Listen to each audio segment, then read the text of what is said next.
Lindas palavras sobre a palavra, doces cantares, poesia em flor, telas brilhantes, artes, abraços, pão partilhado na luz do amor. Como dizer-te, ó indizível, verbo divino, terno e feliz, ó filho amado do amor mais fino, homem menino, Deus te bendiz.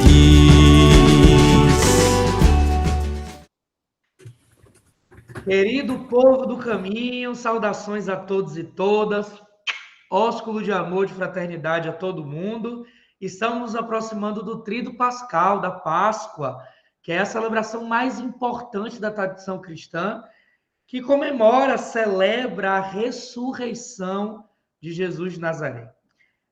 A Páscoa tem um profundo significado espiritual, religioso, e simboliza para todos e todas nós a vida que insiste em viver, a vida que grita por mais vida, a vida que busca mais vida, que anseia por mais vida, a vida que não se cala diante das injustiças, diante da morte. E hoje nós vamos conversar com o nosso querido irmão Marcelo Barros sobre o Tríduo Pascal, sobre a Páscoa, sobre essa celebração tão envolvente que é da nossa tradição popular, religiosa. Eu vou convidar o Marcelo para já iniciar falando para a gente sobre a importância que o Concílio Vaticano II teve, não só para a Igreja Católica, mas para todas as tradições cristãs, de como centralizar a Páscoa nessa vivência da fé, da espiritualidade, da mística, e não uma fé que se encerrasse na Sexta-feira Santa. Então, como essa ressurreição, de fato, se vira, se transforma, se simboliza vida para a gente, centralidade, a partir do Concílio Vaticano II. Marcelo, querido. Felipe, que alegria estar com você e com todos irmãos e irmãs que formam conosco essa roda de conversa. O Concílio Vaticano II, que o Papa João XXIII convocou na Igreja em 1962, o padre Comblan, que foi meu professor de teologia, o padre José Comblan, ele dizia que a coisa mais importante, primeira que o Concílio fez, foi restaurar a centralidade da importância da Páscoa na Igreja. Quer dizer, a diferença entre uma igreja que é pascal e uma igreja não pascal.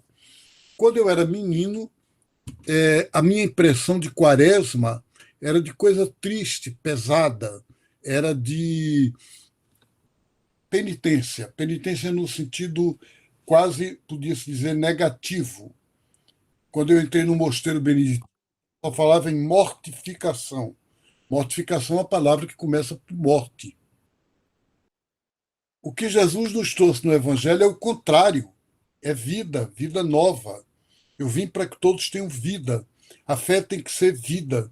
Então, a restauração da importância da Páscoa é para dizer para cima uma fé que seja feliz e não que seja triste. Marcelo, a gente sabe que tem muitas pessoas que ainda se prendem, né, a essa mortificação, que se prendem ainda a essa penitência exacerbada, às vezes descontrolada, para responder alguma necessidade ou porque é induzido, porque é obrigado pelo seu líder religioso, né?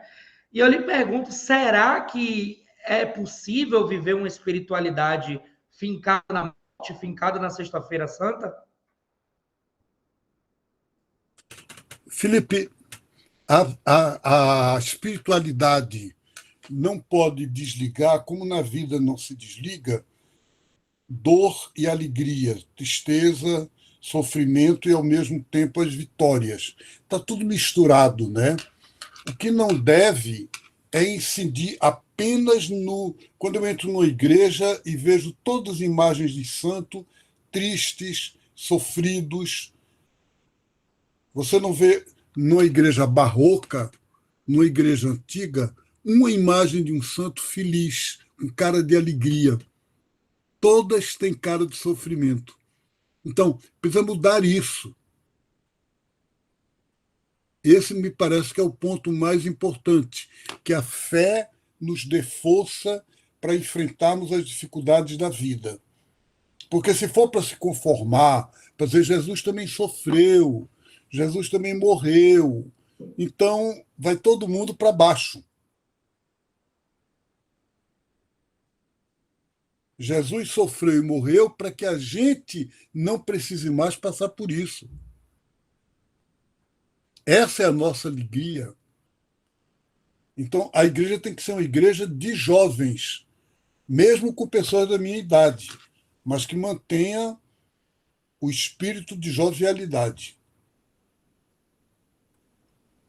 Eu não tenho dúvidas que esse espírito da jovialidade é sopro do Espírito Santo, é sopro pascal. E lá na conferência do episcopado, na segunda conferência do episcopado latino-americano, que aconteceu em Medellín, na Colômbia, lá em 68, os bispos propuseram que toda a igreja ela tenha uma igreja com um rosto pascal, com a vivência sempre pascal. O que significa ser uma igreja pascal, uma igreja com rosto pascal? A palavra Páscoa em hebraico significa passagem. Provavelmente veio de um tempo tribal anterior mesmo à Bíblia, em que a Páscoa podia ser uma dança, um salto. E as religiões primitivas, antigas, originárias, todas têm dança. Nas tradições orientais, nas tradições africanas, afro-brasileiras, todas dançam. A dança é uma coisa divina. Então, a Páscoa é um passo. É a gente dar um passo na vida. Deus passa por nós. Deus nos faz passar. E aí, o que é uma igreja pascal? É uma igreja capaz de mudar. Então, quando a gente ouve uma pessoa dizer: eu nasci nessa fé, nela vou morrer e não mudo, não é pascal. E quando você vê dizer: eu, Marcelo, tinha uma maneira de viver a fé quando eu era menino, peguei outra quando era adolescente. Quando passei a ser jovem, mudou muita coisa. E todo dia está mudando e eu quero continuar a mudar enquanto eu viver. Isso é pascal. Então, a igreja pascal é uma igreja em trânsito. O Papa Francisco chamou a igreja em saída, quer dizer, em caminho. O primeiro nome do cristianismo foi caminho, caminhada. Está lá nos Atos dos Apóstolos. A pessoa perguntar: você é do caminho? Significa você é discípulo de Jesus? Então, a igreja tem que ser caminho, não pode ser construção. Não, a igreja não pode ser uma construção de uma catedral de pedra e pronto. Ela é feita para ser tenda, para ir caminho, armando tenda no mundo. E a gente caminhando, indo para frente. Então, a Páscoa ela exige movimento, né, Marcelo? A Páscoa exige essa saída, esse encontro. Na Páscoa passada, eu tive a alegria de celebrá-la junto contigo, né? Estivemos juntos lá no convento de Olinda e ficou uma coisa muito marcada. E eu queria que a gente pudesse conversar um pouquinho mais sobre isso agora. Você trouxe uma fala de São Bento que dizia que toda vez que um irmão encontra outro, é Páscoa. Por que o encontro é Páscoa?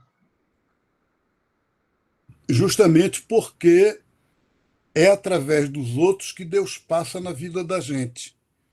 Então, cada pessoa é sinal dessa Páscoa de Deus, dessa passagem de Deus. É uma história da vida de São Bento que ele estava como eremita numa caverna e no dia da Páscoa, na época de São Bento, tinha uma tradição muito forte que o cristão não pode jejuar no dia da Páscoa. E disse que um anjo apareceu a um padre da vizinhança e disse: leve pão para o meu servo Bento, que está jejuando hoje, que é o dia da Páscoa, porque ele não sabe que é dia da Páscoa. Então leve. E aí o padre foi, chegou lá na porta da caverna, bateu, chamou. E aí o Bento respondeu lá de dentro, e ele disse: venha comer, porque hoje é Páscoa, eu trouxe um pão para você.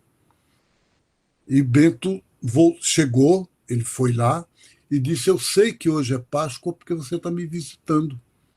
E toda vez que um irmão visita o outro é Páscoa. E aí o padre disse: isso é verdade, mas hoje é Páscoa da ressurreição mesmo. É o dia que a gente celebra a ressurreição de Jesus, o domingo. Então, mas ficou então essa ideia, né? Irmão encontra o outro é Páscoa. Que maravilha, Marcelo. Que coisa bonita, que profundidade. E os mais antigos, né? Na Páscoa a gente celebra o Tríduo Pascal. E os mais antigos costumavam falar que na quinta-feira à noite os cristãos chamavam de Páscoa da Ceia, na sexta-feira Páscoa da Cruz e no sábado, que tinha a grande vigília pascal, a Santa Páscoa da Ressurreição, né? A mãe de todas as celebrações. Queria que a gente pudesse traçar um pouquinho o que de fato a gente celebra na quinta-feira, o que de fato a gente celebra na sexta e o que de fato a gente celebra na vigília pascal. Então, na Quinta-feira Santa, pela tradição da igreja, não pode até nem ser totalmente histórico a data, mas a gente lembra, a gente faz a memória da última ceia de Jesus com os discípulos.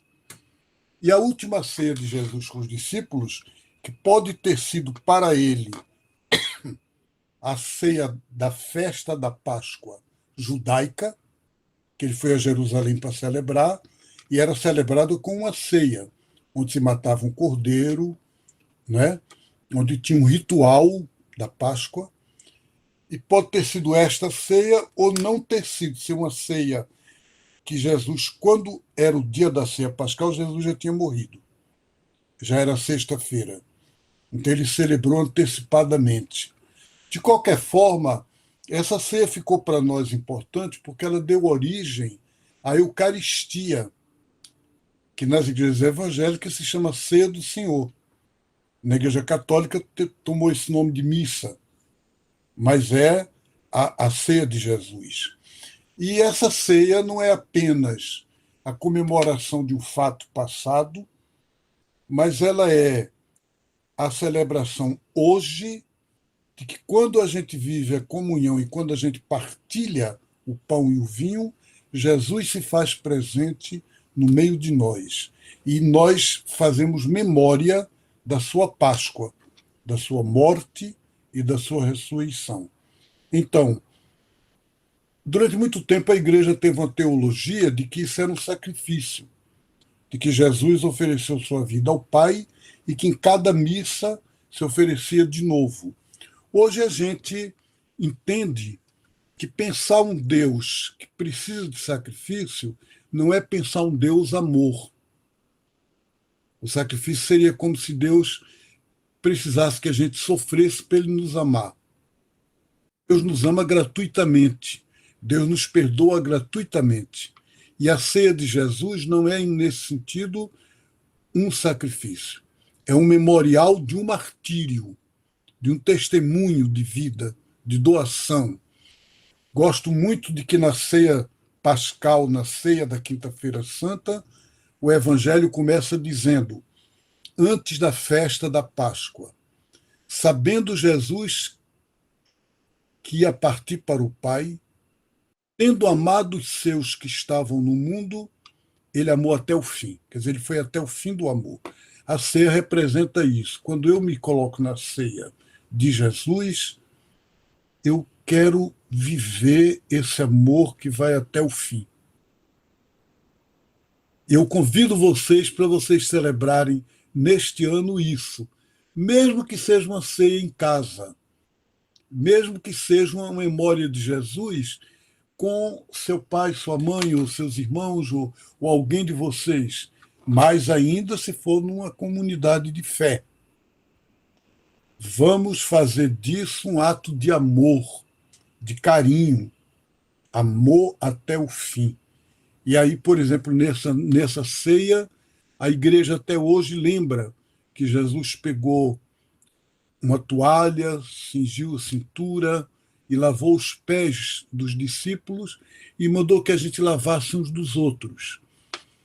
Como primeira imagem da cruz, como primeiro sinal do que ele ia dar à vida. Dar a vida como um gesto de ternura, de carinho, de cuidado com o outro. É isso. Esse é o sentido da Páscoa da Ceia. Principalmente partilha.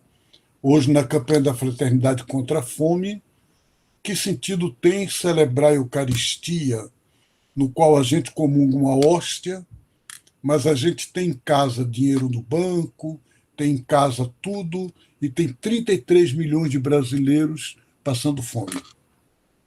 Então a gente tem que se comprometer em mudar isso.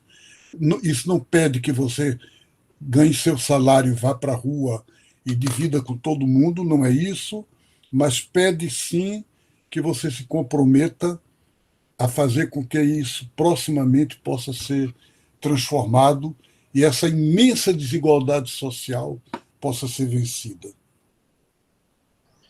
E já que entramos, né, um pouquinho nessas questões sociais, Marcelo, nós sabemos que hoje a paixão se atualiza. Hoje muitos corpos ainda sofrem como nós tradicionalmente fazemos memória na sexta-feira da paixão.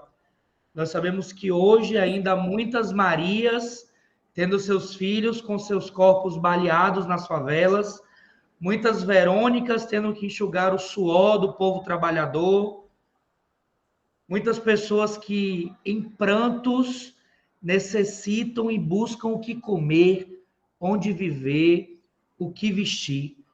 Sabemos da violência policial, do racismo, da homofobia, coisas que ainda hoje fazem o corpo de Jesus sofrer, coisas que atualizam para nós a sexta-feira, essa Páscoa da Cruz. E a Páscoa da Cruz é um dia muito querido pelo catolicismo popular. Nas cidades mais tradicionais, há a procissão do Senhor Morto, né? O encontro com Maria, com a espada transpassada em seu peito. Tem peças teatrais, vias sacras, que juntam multidões. O que podemos dizer sobre isso para viver uma melhor inserção comunitária, inserção social, para que ainda hoje não se tenham mais Jesus com seus corpos flagelados pela sociedade? Quando a gente fala de Páscoa da Cruz, o próprio nome Páscoa da Cruz significa que a cruz deixa de ser o fim, deixa de ser apenas aquilo que ela aparece, mas que há uma vitória, há uma força de resistência, há uma luz mesmo na dor e na morte. Então, quando o padre, que é Marte, que deu a vida, né, pelo povo, jesuíta de El Salvador, Inácio Elacuria, ele formulou a expressão povo crucificado. O povo é crucificado porque não se deixa morrer, porque resiste. Os Yanomami estão há mais de 500 anos vítima de uma guerra de extermínio. Todos os povos indígenas. Mas eles estão aí de pé. Então, o que caracteriza a cruz de Jesus é esse fato de que ele morre de pé. De que a morte é real. Não é brincadeira. Não é menos cruel. É assassinato. É política. Mas, ao mesmo tempo, tem uma força do espírito que o evangelho lido na sexta-feira da Paixão, conforme o evangelho de João, diz que Jesus inclinou a cabeça e expirou. E a leitura literal do evangelho é: e entregou o espírito. Aí Santo Agostinho fez o sermão dizendo: normalmente as pessoas expiram e depois que já expiraram, a cabeça cai, inclina a cabeça. O Evangelho de Jesus primeiro inclinou a cabeça e depois expirou. Quer dizer, ele teve uma atuação, uma espécie de autonomia em que ele nos dá o espírito. E se ele inclina a cabeça, se ele é para nos dar o espírito. Então ele passa para nós, é quase como se a cruz já é Pentecostes. A cruz já é a entrega do espírito dele para a gente viver desta maneira a nossa cruz. Então, não para deixar as pessoas na cruz. A gente tem que tirar as pessoas da cruz, baixar da cruz os crucificados, mas, ao mesmo tempo, sabendo que essa cruz é vitoriosa, tem uma vitória. Tem a vitória da resistência e a vitória que aponta que a salvação vem dos pequenos. É isso.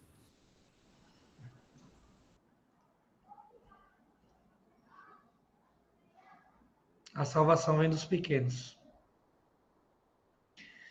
Marcelo, me parece às vezes que, e eu que sou jovem, né?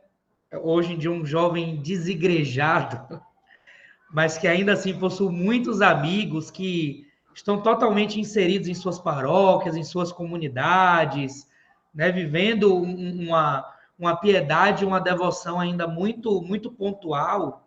E muitas vezes eu percebo que falta essa noção de que a nossa centralidade está na vigília pascal, está no sábado santo ou no domingo de madrugada. Então, acho que não parece que essa festa ainda entrou no gosto dos católicos. Ainda parece-me que essa festa ainda não entrou no gosto das juventudes, né? Porque, como é que a gente pode falar hoje para os católicos, para os cristãos, para os jovens, a importância da vigília pascal? A nossa pastoral, ela ainda vem de uma época de cristandade, em que havia uma separação muito grande entre a fé oficial, expressa na liturgia, que era em latim, e, portanto, era muito separada do povo, e o devocionalismo, que o povo, não podendo ter acesso à liturgia, vivia de via sacra, terço, novena. Então, por exemplo, uma festa de padroeira ou de padroeiro, Santa Luzia, São Sebastião, Nossa Senhora do Rosário, era muito mais importante do que a Páscoa para o povo. Eu vivi em Goiás numa época em que, na paróquia de Santa Rita de Cássia, a festa de Santa Rita tinha uma novena de 9 dias de missa, com fogos, com procissão, com tudo isso. Na Semana Santa, o pessoal perguntava: será que vai ter alguma coisa aqui ou a gente vai para a procissão na catedral? Porque o povo estava nem aí. De onde é que vem isso? Vem desse divórcio entre liturgia e devoção. Hoje, Felipe, eu chego numa paróquia de Salvador, de Recife, e eu tenho a impressão de ter voltado para antes do Concílio Vaticano II, em que a paróquia cuida de devocionalismos. Terço dos homens, terço das mulheres, hora santa, via sacra, coisas que não são ruins, mas que o Concílio Vaticano II propôs que viessem a partir da liturgia. Não. Os padres continuam a fazer a liturgia protocolar, a gente quase poderia dizer burocrática, e o povo fica com as devoções. Então, eu me lembro de ter insistido com uma pessoa da minha família: olha, a vigília pascal é muito importante, é a celebração mais importante da igreja, não deixe de ir. Aí ela foi. Quando no dia seguinte me encontrou, disse: puxa, mas você é sádico. Eu perguntei por quê. porque você me fez ir para aquela celebração de 2 horas e meia, o padre lá lendo aquelas leituras enormes que a gente compreende pouco, a gente cansado, 10 horas da noite, todo mundo na igreja olhando o relógio, esperando que a celebração acabe. E aí ele, segunda leitura, terceira leitura, quarta leitura, quinta leitura, 7 leituras. E aí, como é que o povo vai gostar disso? Como é que o povo vai gostar de uma celebração que o padre faz tudo?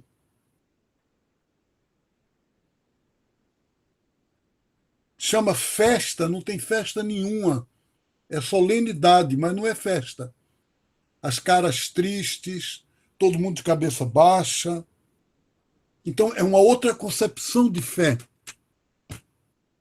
Em Goiás, no mosteiro, a gente começava a vigília pascal cantando para a lua.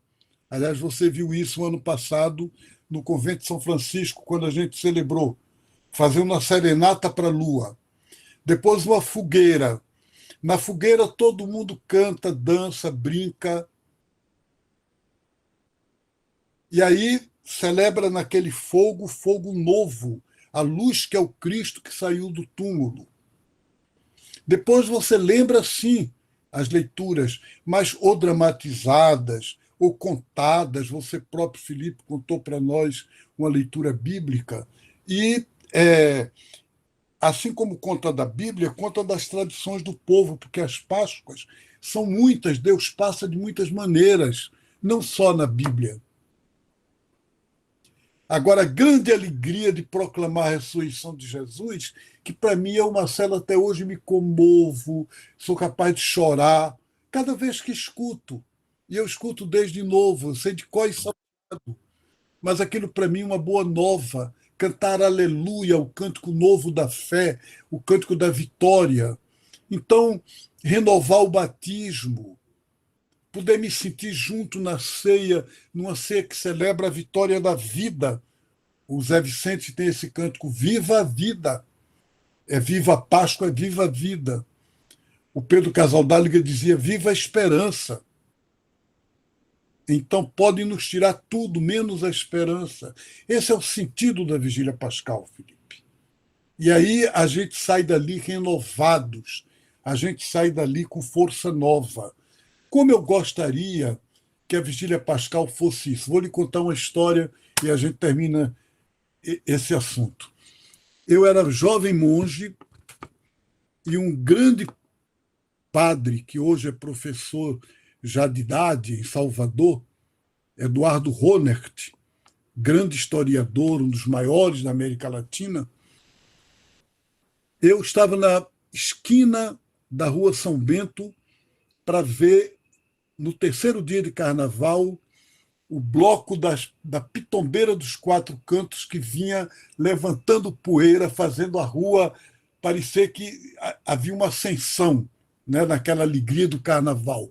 Todo mundo no frevo, uma banda de música, uma orquestra impressionante, aquelas fantasias lindas, e o povo todo dançando e frevando. E eu na esquina ali olhando de olhos abertos, arregalados, aquela maravilha, aquela coisa linda. Quando, de repente, vem ao meu encontro o Eduardo Ronert. Eu, então, o cumprimento, eu era um menino, um jovem, né, da sua idade, ele já era um teólogo, historiador.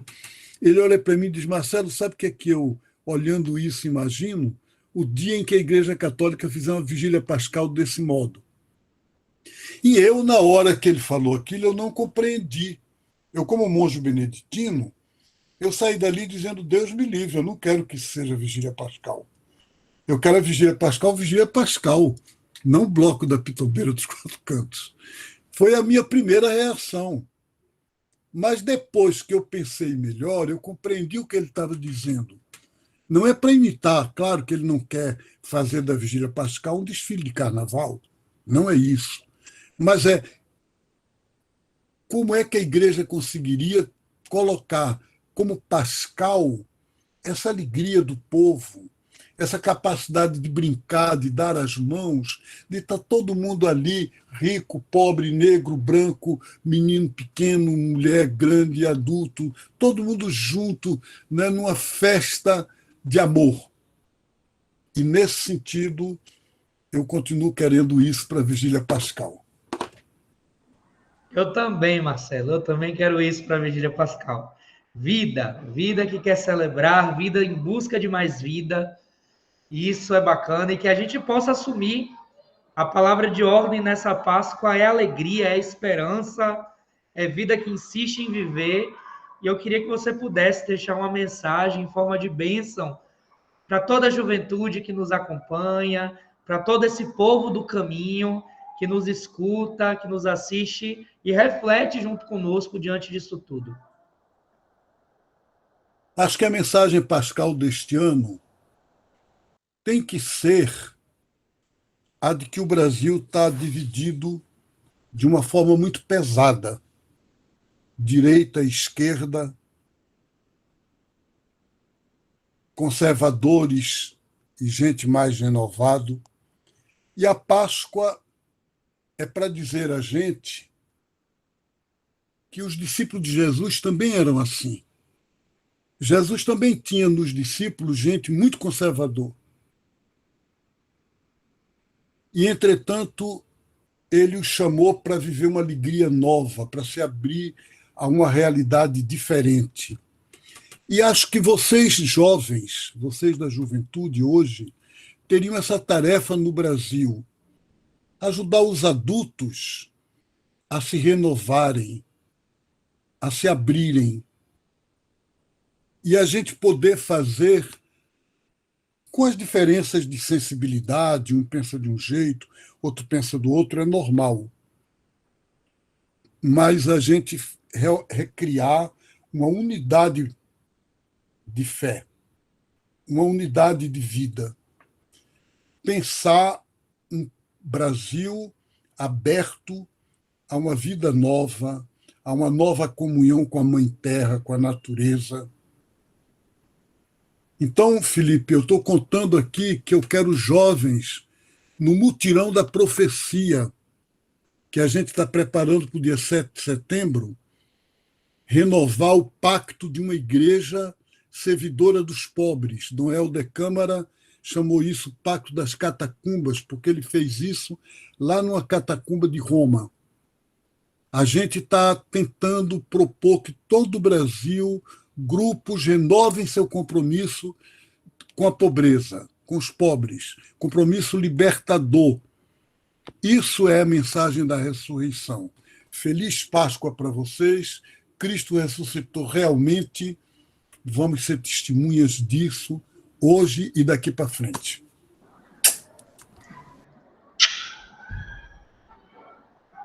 Aleluia, aleluia. Deus ressuscitou, Jesus vem vivo está. Aleluia, aleluia. Deus ressuscitou, Jesus aqui está.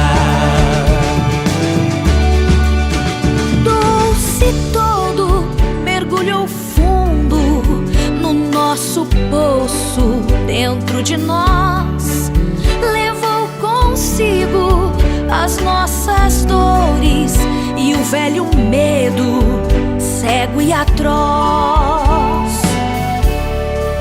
Passou por baixo das grandes pedras, das armas todas, do ódio letal, dos poderosos que nunca amam e espalham cinzas e ações do mal. Aleluia, aleluia. Deus ressuscitou, Jesus vem vivo está. Aleluia, aleluia. Deus ressuscitou, Jesus aqui está.